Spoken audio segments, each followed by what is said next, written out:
Hello students, आज हम exercise 5.2 का क्वेश्चन नंबर 6 सॉल्व कर रहे हैं।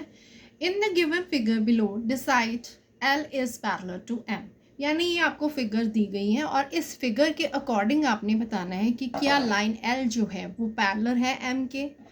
सबसे पहले तो यहाँ पर आपको दो एंगल्स दिए गए 126 और 44।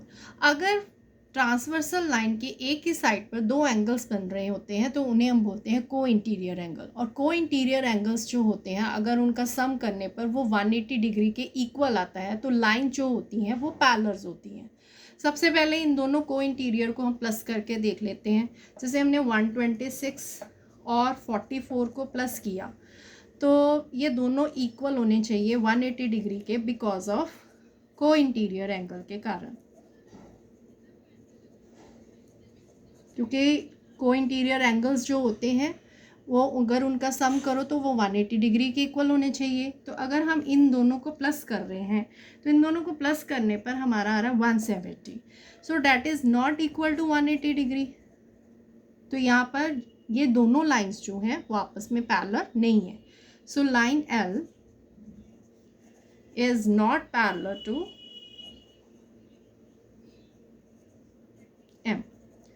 नेक्स्ट है सेकेंड पार्ट इसका। यहाँ पर आपको ये दो लाइंस दी गई हैं और एक ट्रांसवर्सल लाइन इसमें से पास हो रही है। अब यहाँ पर आपको एक को इंटीरियर एंगल दिया लेकिन दूसरा यहाँ पर को इंटीरियर एंगल नहीं दिया। सो यहाँ पर अगर हम ये वाला एंगल फाइंड कर लें वर्टिकली ऑपोजिट एंगल करके तो हमारे पास दो को इंटीरियर एंगल आ जाएंगे। सो यहाँ पर हम लिखेंगे angle 1। So angle 1 is equal to 75 degree because of vertically opposite angle.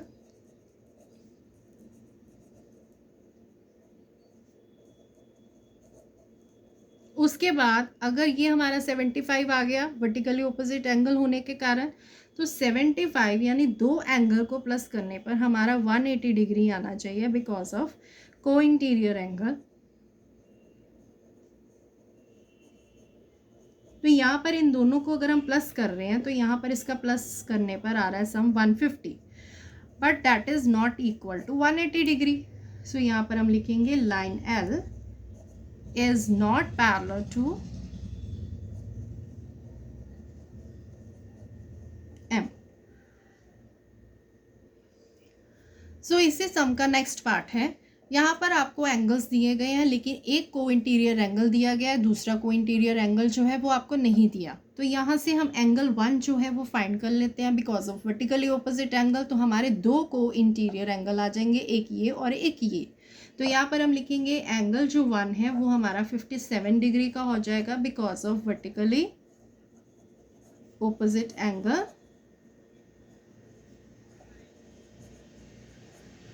उसके बाद अगर हम दो को इंटीरियर एंगल को प्लस करें यानी कि angle 1 plus 123 is equal to 180 degree आना चाहिए because of co interior angle. तो एंगल 1 जो है वो हमारा 57 डिग्री का अभी हमने निकाला और 123 को अगर हम प्लस करें तो यहाँ पर इनका प्लस करने पर सम आ जाएगा 180।